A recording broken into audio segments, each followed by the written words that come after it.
Hello everyone, welcome to Advitha vlogs.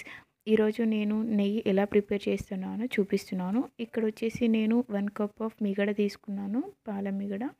And 1 cup of cool water తీసుకున్నాను. 1 cup of cool water మీగడలో add చేస్తున్నాను. Add చేశాక 2 to 3 minutes grind చేశాక మనకి జున్నులాగా form అవుతుంది. చూడండి, ఇక్కడ నేను మీకు కలిపి చూపిస్తున్నాను కదా, అలా మనకి జున్నులాగా కనిపించగానే మనము ఇంకా నెయ్యికి ప్రిపేర్ చేయడానికి రెడీ అయినట్టు. చాలా బాగా వచ్చింది. అలా మిక్సీ పట్టుకున్న జున్నుని ఇప్పుడు మనము వాష్ చేసుకోవాలి. ఇక్కడ నేను వచ్చేసి 1 కప్ ఆఫ్ కూల్ వాటర్ తీసుకున్నాను. ఈ జున్నుని కంప్లీట్గా మంచిగా వాష్ చేయాలి, ఎందుకంటే ఇందులో ఉన్న డస్ట్ పార్టికల్స్ అనేవి వెళ్ళిపోతాయి. వాష్ చేస్తే 2 to 3 టైమ్స్ వాష్ చేయాలి. చూడండి, ఇప్పుడు నేను అనేది ఇలా ముద్దలాగా తీసుకుంటున్నాను. మంచిగా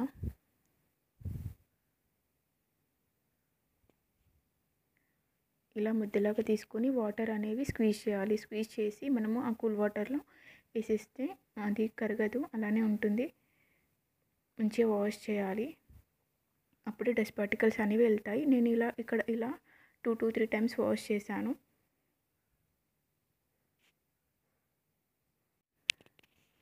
కంప్లీట్ అయ్యాక పాల మీగడని ఇంకా స్టవ్ మీద పెట్టుకున్నాను. ఇది కరిగే వరకు మనం మిక్స్ చేస్తూనే ఉండాలి, లేకపోతే అడుగంటుతుంది. అండ్ మనం ఇది వచ్చేసి మీడియం టు హై ఫ్లేమ్లో కరిగే వరకు మనము చేంజ్ చేసుకుంటూ ఉండాలి.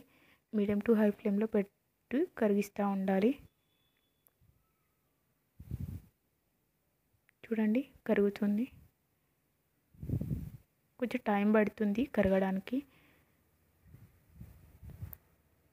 సేమ్ పాలలాగా అయిపోతుంది. తర్వాత చూడండి, మనకి గోల్డ్ కలర్లా కనిపిస్తుంది కదా, ఆయిల్ అంతా పైన తేలుతూ కింద గోల్డ్ కలర్ లాగా ఫామ్ అవుతూ ఉంటుంది. అప్పుడు మనకి నెయ్యి ప్రిపేర్ అయినట్టు.